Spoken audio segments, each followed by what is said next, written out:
And he's now picked the inside in that black number 17. Yep, you're talking about Taylor Gray in that black 17. He was able to take the lead on the restart from that 43, driven by Daniel Dye. You see him there. Sammy Smith, though, is lurking. Sammy Smith was our General Tire Pole Award winner. He's currently running fourth with Raja Karuth in between in third. You can hear him clearing it out, hitting the gas, getting those tires, weaving back and forth. They can't weave once they get into turn 3. They got to settle in for that restart line and the zone to follow that could determine our champion. All these young kids up front, we've talked about all of them. They've all basically made a case for themselves, but now they only have 5 laps to get it done, and the green flag is in the air. The closing laps of the General Tire 150 in Phoenix.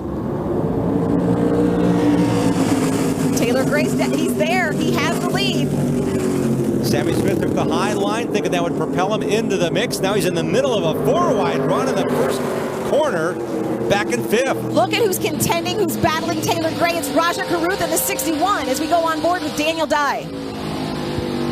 Right to the rear tail end of that SS, Chevrolet SS ahead of him. Damaged by Todd Souza, smoking out the back of the 13. Looks like a tire up on the left front. See him down there making contact with the 9, and he spins the 9. Wow, great camera work by our MAV crew to get on top of that. That was a battle back in the 11th position for Reif and Souza. Could Souza have had damage from contact before we saw that move to bring out our 9th caution of the race?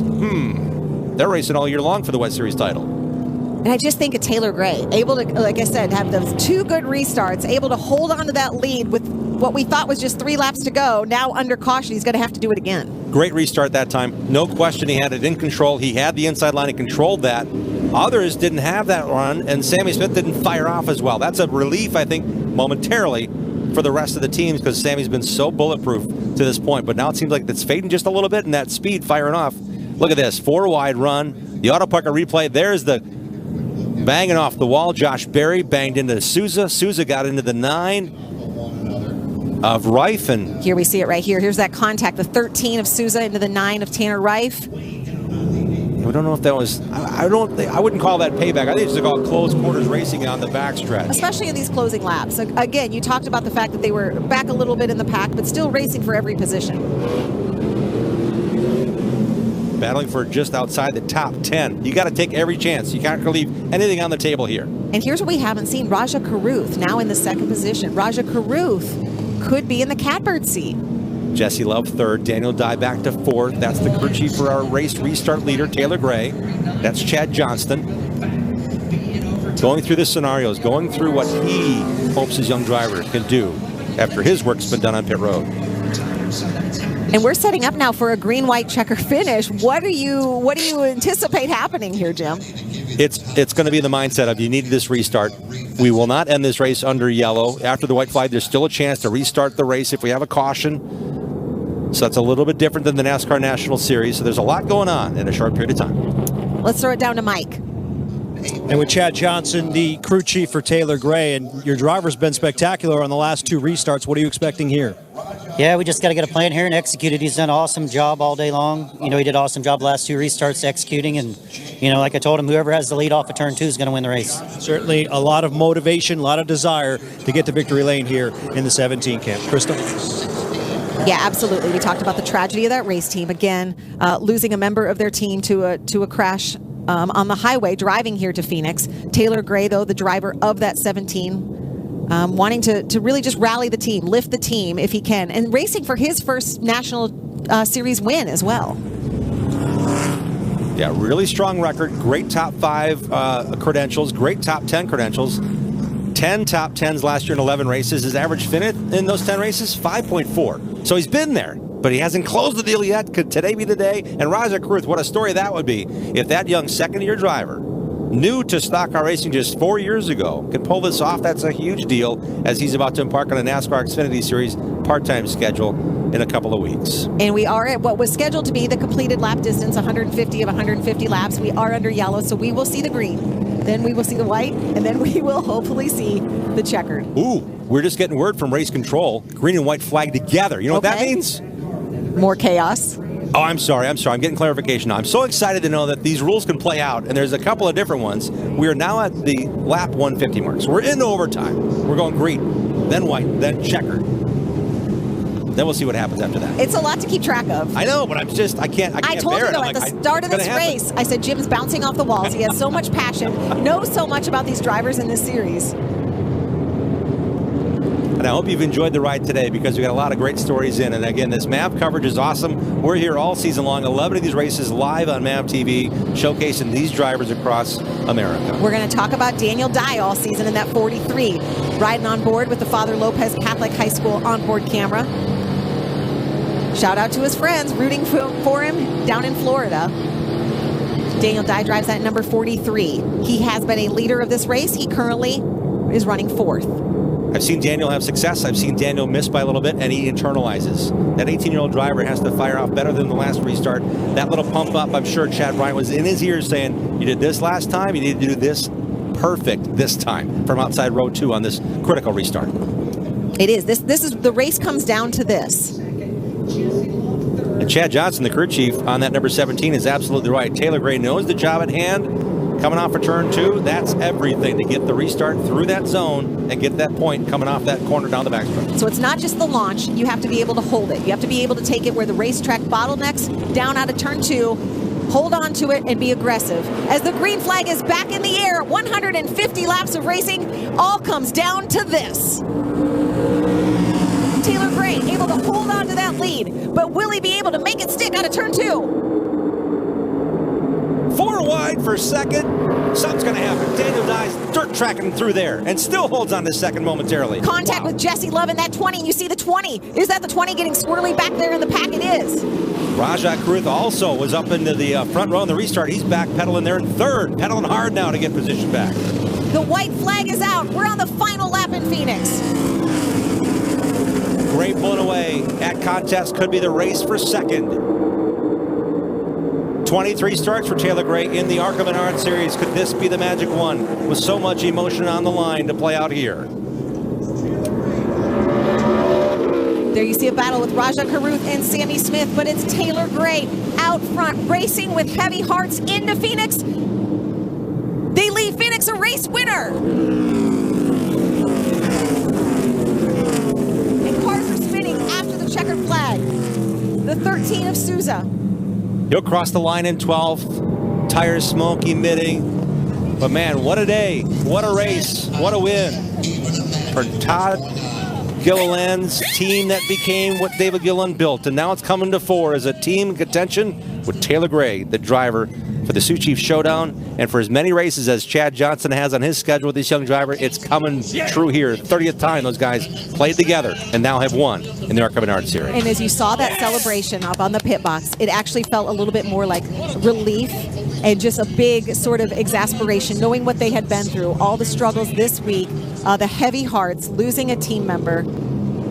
Taylor Gray does the best thing he can do. The best way for a racer and for a team to heal is to go out and do your job. Taylor Gray does it, and he wins his first National Series race. Mike Massaro is down in the pits. Krista, just so much emotion right now in the David Gilliland Racing pit. What's this mean to you guys right now after the week you've been through? It means everything. You know, this is for Steven and his family. You know, they've been in our hearts and prayers all week. It's been a very, very tough week, but you know, Michael back at the shop and John and all those guys, man, the team really pulled together to get out here and get a car out here. And Taylor did a great job, and just couldn't be prouder of this race team, and just so happy. And you know, Steven's family is watching this race, and this is for you guys. An agonizing week for this entire race team, but it ends with a win here in Phoenix. Back to you. So emotional. You saw the tears. David Gilliland, knowing what his team has been through. You see Taylor Gray, just 16 years old, out of Mooresville, North Carolina. Taylor's family bought into this team. His grandfather Johnny is part owner of David Gilliland Racing, and Taylor himself overcame injury a year ago. As he points skyward, this young man has overcome a lot after spending 11 weeks in recovery of his own after a road accident that he had lower leg injuries from. And this is an emotional day, no question, for many, many reasons for that young driver. Well, And we're going to hear from him and more about this win. Taylor Gray, your winner at Phoenix, just 16 years old as he carries the checkered flag, the most prized possession in racing. He is your winner. Back in Phoenix, the race is complete. We actually gave you a little bit of bonus racing, 154 laps after some late race cautions. Taylor Gray in that 17, a first-time National Series winner tonight, outlasting Daniel Dye, Sammy Smith, the pole sitter, Raja Karuth, and Jake Drew rounding out the top 5. Great job by Jake Drew, the highest driver that finished in the West Series. He's racing full-time this year, racing for the championship. Jesse Love back to 6th. I also want to point out how good Connor Mosack is in 10th. A 39-car field, just his 4th Arca Menards Series start, bringing home that Brett Holmes racing car in 10th. Nice job by the 23 team. Further back in the field, again, we talked Cole Moore a little bit. A great run for him, another West Series driver. Joey East, really, he's one to watch in the West Series. I think it's going to come down to Joey East and Jake Drew in the West. That's a nest of drivers, 11th through 14th, that raced all race long. They're all full-time in the Arca Menards Series West Series. Tony Brodiger, nice job in 15th as well.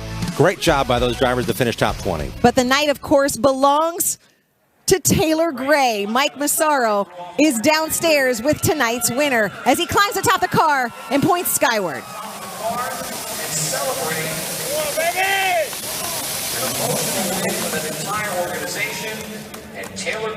Out of the car after pointing toward the sky. A tough-fought victory. First off, let's talk about those restarts. What was it like having to battle off some really tough competition there 2-3 times there in the closing laps?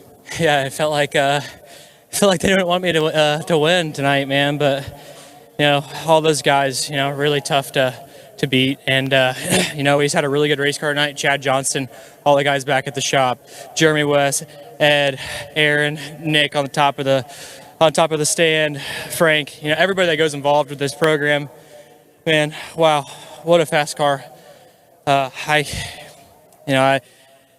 The reason we're here today is because of Steven, Michael, and John. I don't know why we'd be here if we didn't think they'd want us to be here. And, this is for them. This is all for them. And, yeah. We saw the emotion on your pit box. David Gilliland, Chad Johnston embracing afterwards. You pointing to the sky, getting on top of your car. What does this mean? Can you put it into words, what this means, this moment right here? Man, I don't really know how to describe it. This is just for Steven, man. I feel like he looked over me today and helped me get this win. I'm trying to hold back not to cry right now, but just for those 3 guys, man. I love those guys like they're my brothers. Every one of these guys are my brothers, man. I love them to death, and just we got to go back and just keep working, man. You can hear the applause. Congratulations on a hard-fought victory here in Phoenix. Thank you. All for Steven, Michael, and John. Thank you. Taylor Gray, the winner. Back to you guys. Thank you, Mike. And it always is sort of laced with a little bit of, it's bittersweet because you know what you've lost coming in here. But you also, like Taylor said, the best thing they can do is go out and win the race. And it's almost like that 16-year-old was carrying that pressure on his shoulders. And he's been able to perform at that level. I mean, he's really, really been able to manage that. His older brother, Tanner, was brought back into circle track racing because of what Taylor has said. Let's do this together. And the Gray family, Johnny Gray is part of this deal. They've got Frank Kimmel, the 10-time ARCA champ, as the car chief on this deal for David Gilliland Racing. He's in the shop every day. Taylor's in the shop. He goes to lunch with these guys 2-3 times a week. I mean, it's a real tight team that has gone to victory lane for the first time with that young driver. Well, a driver we also talked about a lot tonight was Daniel Dye. Mike is with him. And Daniel Dye certainly had a car that came to life in the second half of this race. It certainly seemed like, at one point you were the class of the field, had a 4-second lead at one point. Came up just a little bit short, though. How would you summarize the way the night ended up? Yeah, I mean, we had a great car. GMS brought a really good Chevrolet. Having Allegiant, Heiss, and Father Lopez, my high school on the hood, was really cool. Led a lot of laps. Just came down to a decision that I'll never make again to pick the top at Phoenix on the money restart. So, it's just not smart doing it at short track. I don't know. It's going to sting for a really long time, but really fast car. I'm super proud to be a part of this GMS racing organization with Mike Beam and Mr. Gallagher. Just super excited of what we're going to do this year. We ran away with it, to finish second here in this race by General Tire, which is, you know, obviously a great supporter of our series, is really cool. Ours were rolling pretty good. You know, a couple of different things probably could have got us to win. No caution, pick the bottom, not have to Tokyo drift 1 and 2 there on that last restart, but that's just part of racing, so we'll get it next time. Nice run. Thank you. A lot of momentum heading forward for Daniel Dye, second place finish here in Phoenix. A lot to learn from Mike. That second place finish follows up the third place at Daytona. I think he's going to come out of here with the point lead at this point in the season for that young driver. That breeds confidence heading to Talladega. And learning something every time. We will wrap things up from Phoenix. The General Tire, the winning team is the 17 of David Gilliland Racing as the owner. Car driven by Taylor Gray. Congratulations to that team. But we want to hear from some more competitors tonight. Mike is with our third place finisher. And that would be Sammy Smith. He started on the pole, led a bunch of laps early on in this race, but things changed there in the second half of the race, it seemed like, and it came down to a number of restarts. So how would you describe those closing laps? Yeah, you know, the restarts I didn't really think were our issue. We had a really good car the first 75 and then probably 25 laps after that, and then it just went really, really tight. I'm not sure what quite happened, but just really frustrating to end it like that. As the track changed, as the sun went down, how much did your car change? It actually got better, and then after that one restart where Daniel beat me, it just went dead tight, and I feel like a little bit was clean air, but I don't know what our issue was. Not sure what quite happened, but frustrating, and we'll move on. Top 3 finish for Sammy Smith. Good run here in Phoenix. Krista? So happy with a good run, but disappointed he didn't have that win. Shows you how much it means to these young kids. Let's take a look at our Reese's Sweet Move of the race contenders. Jim? First nomination. Look at this run by Daniel Dye on the inside to get the lead on lap 81 on a restart from Sammy Smith. And then lap 129, that battle between Sammy Smith and that 18 and Taylor Gray in the 17. This is my choice for the Reese's Sweet Move of the race. The number 17 of Tanner Gray to the inside, got the lead, and held them all off to win the race. You can't lead the vote. I mean, don't sway the vote. You, of course, watching at home, can join 9 a.m. tomorrow. Just go on the Arca Racing Twitter site and nominate your own Sweet Move, Reese's Sweet Move of the race. Yeah, you get the vote at 9 a.m. tomorrow.